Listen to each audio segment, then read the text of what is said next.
နာနှုတ်ဆက်ကြ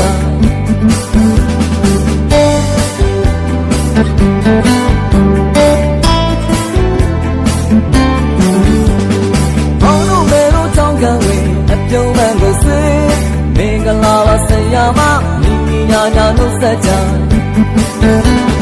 မောင်တို့မေတို့ချောင်းခံဝင်အပြုံးမှန်ကိုဆွေးမင်္ဂလာပါဆရာမညီညီညာညာနှုတ်ဆက်ကြ